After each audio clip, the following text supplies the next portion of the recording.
Inter Milan menyerah 0-2 dari tim tamu Sassuolo pada giornata ke-26 Liga Italia 2021-2022. Laga Inter Milan versus Sassuolo telah digelar di Stadion Giuseppe Meazza Senin 21 Februari 2022 dini hari WIB. Dua gol Sassuolo yang bersarang di gawang Inter Milan dicetak oleh Giacomo Raspadori di menit ke-8 dan Gianluca Scamacca di menit 26. Dengan kekalahan ini, Inter Milan tetap berada di peringkat kedua klasemen Liga Italia dan gagal mengambil alih posisi puncak dari AC Milan.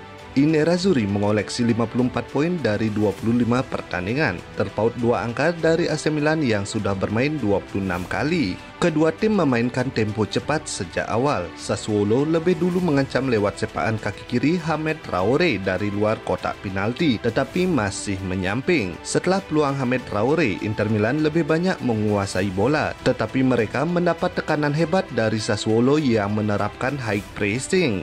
Meski unggul possession, Inter Milan kelabakan ketika Sassuolo menyerang balik. Mereka tak siap menghadapi transisi cepat dari tim yang berjuluk Nero Verdi. Akibat tak kuasa menangkal serangan balik Sassuolo, Inter akhirnya kebobolan. Tepatnya pada menit ke-8, gawang mereka dijebol oleh Giacomo Raspadori. Berawal dari umpan terobosan Domenico Berardi, Raspadori masuk ke kotak penalti melakukan kontrol bola sebelum menembak bola dengan kaki kanan. Bola hasil sepakan Raspadori sempat membentur kaki pemain Inter Milan lebih dulu sebelum meluncur ke gawang Samir Handanovic. 4 menit berselang, Inter Milan melepas shoot on target pertama mereka lewat sepakan Lautaro Martinez yang masih diselamatkan kiper Sassuolo, Andrea Consigli.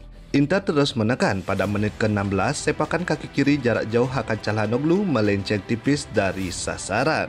Terus menyerang, Inter Milan malah kebobolan lagi pada menit ke-26. Kali ini gawang mereka bergetar akibat gol dari Gianluca Scamacca. Scamacca lolos dari perangkat offside, lalu dia melepaskan tadukan akurat dari dalam kotak penalti Inter setelah mendapatkan umpan lambung dari Hamed Traore. Pada menit ke-31, Inter nyaris saja mencetak gol balasan ketika tandukan Milan Skriniar yang meneruskan umpan sepak pojok Hakan Çalhanoğlu mengarah tepat ke gawang lawan. Namun bola tak sampai masuk ke dalam gawang lantaran kiper Sassuolo, Consigli, melakukan penyelamatan gemilang. Inter benar-benar kerepotan dengan serangan balik Sassuolo. Pada menit ke-38, mereka hampir kebobolan lagi yang berawal dari counter attack cepat Sassuolo. Untungnya, tembakan melengkung Domenico Berardi menerpa mister gawang. Tidak ada gol tambahan yang tercipta, Inter 0-2 Sassuolo hingga turun minum.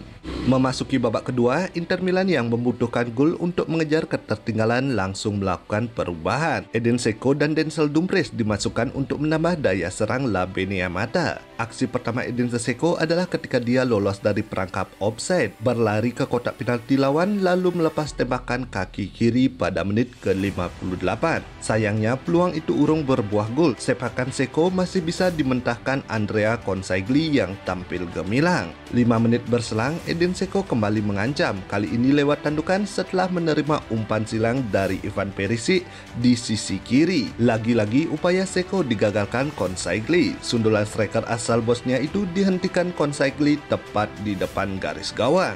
Inter Milan terus menekan. Mereka menciptakan peluang berbahaya pada menit ke-73 ketika Lautaro Martinez mendapatkan bola mentah di depan mulut gawang Sassuolo. Namun penyerang asal Argentina itu malah menembak bola ke samping gawang Andrea Consigli. Inter Milan akhirnya mampu mencetak gol pada masa injury time lewat tandukan Stefan De Vrij. Namun gol itu kemudian dianulir wasit setelah melihat tayangan VAR. Gol De Vrij dibatalkan karena Federico Di Marco melakukan pelanggaran handsball sebelum gol terjadi. Inter Milan pun menyerah 0-2 dari Sassuolo di kandang sendiri.